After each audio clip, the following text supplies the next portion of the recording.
आयुष्यातला क्षण आनंद गणरायाच्या काना इतका विशाल असावा, अडचणी उंदरा इतक्या लहान असाव्यात, आयुष्य त्यांच्या सोंडे इतकं लांब असावं आणि आयुष्यातील क्षण मोदकासारखे गोड असावे.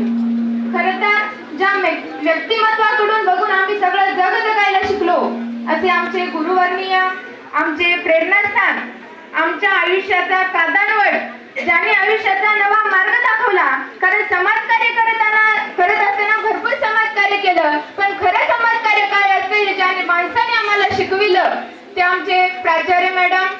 त्यांच्याबद्दल जर सांगायला गेलं तर लोक म्हणतात माणसानं सोन्यासारखं असावं, लोक म्हणतात माणसाने सोन्यासारखं असावं, पण मी म्हणते माणसानं सोन्यासारखं नसावं. कारण सोनं फक्त हातात राहतं, सोनं फक्त गळ्यात राहतं, सोनं फक्त तिजोरीत राहतं. माणसाने व्हायचं झालं तर बरीच व्हावं, ज्याच्या संगतीत जावं,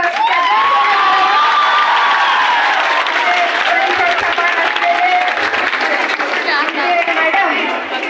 खरं तर माणसाचं व्यक्तिमत्व असं आहे की परिस्थिती कुठलीही असो खंबीरपणाने ठाम उभं राहायचं. एक दोन ओळीमध्ये मॅडमचं वर्णन करत असताना, परिस्थितीच्या छाताडावर ताठ असे उभे राहू, परिस्थितीच्या छाताडावर ताठ असे उभे राहू, दारिद्र्याच्या वळणावरती वाट म्हणून उभे राहू, डोळ्यामधल्या समुद्राची लाट म्हणून उभे राहू आणि काळ्या रात्रीच्या अंधारावरती पाठ म्हणून उभे राहू, असं व्यक्तिमत्व असणारे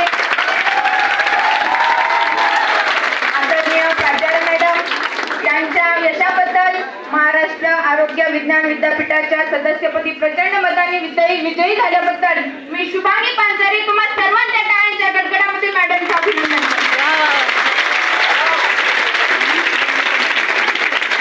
खरं तर ज्यांच्या खुशीतून हे देखणं स्वप्न उद्यास आलं त्या राजमाता राष्ट्रमाता जिजाऊ माँसाहेब. ज्या काळात स्त्रियांना शिक्षण घेणे अशक्य होतं त्या काळात स्वतः शिकल्या आणि आज जगभरामध्ये मुलींना शिक्षणाची व्यथा मांडून दिली, शिक्षणाची ज्योत प्रज्वलित केली त्या क्रांतीज्योती माँसाहेब, त्या क्रांतीज्योती सावित्रीबाई फुले. ज्या माऊलींनी आपल्या पोटच्या मुलीला दुसऱ्याच्या पदरात दिलं आणि अनेक अनाथ मुलांची आई झाली, त्यांना ममता दिली, माया दिली, आश्रय दिला, अशा जगभरात ओळखल्या जाणाऱ्या अनाथांची आई म्हणून माई सिंधुताई सपकाळ. रस्त्याच्या कडेला पडलेल्या एका भिकाऱ्याचा एवढा विचार करणारी ती जगावेगळी आई म्हणजे मदर तेरेसा. मैं मेरी झाशी कभी नाही दूंगी असे ठमकावून सांगणारे, इंग्रजांशी लढा देणारे राणी लक्ष्मीबाई. तसेच भारताच्या पहिला महिला पंतप्रधान इंदिरा गांधी, भारताच्या राष्ट्रपतीपदी निवड झालेल्या महिला प्रतिभाताई पाटील, तसेच भारतीय पोलीस अधिकारपदी असलेल्या किरण बेदी, तसेच भारताच्या किताबाच्या मानकरी ठरलेल्या लता मंगेशकर, यासोबतच एक स्त्री म्हणून आज यशाचं शिखर गाठणारे आमच्या समोर जिवंत आणि ज्वलंत उदाहरण म्हणजेच आज आमच्या मॅडम आहेत.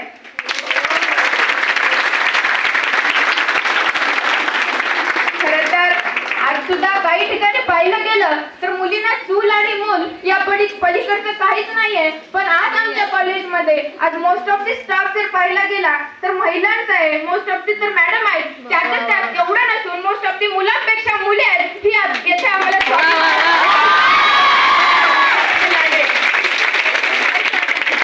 खरं तर मला असं म्हणावंसं वाटतंय, नेहमी उघड्या डोळ्याने पाहिलेली स्वप्ने कधीच पूर्ण होत असतात, पण झाकलेल्या डोळ्यांनी नाही. कारण झाकलेली डोळ्यांनी पाहिलेली स्वप्न झोपेतच कायम पूर्ण होत असतात. म्हणून एपीजे अब्दुल कलाम एका ठिकाणी म्हणलेलं आहे, मंजिलो उन्हीं को मिलते हैं, मंजिलो उन्हीं को मिलते हैं जिनके सपने में जान होती है, वो पंख होने से कुछ नहीं होता, हौसलों से उड़ाने होती है.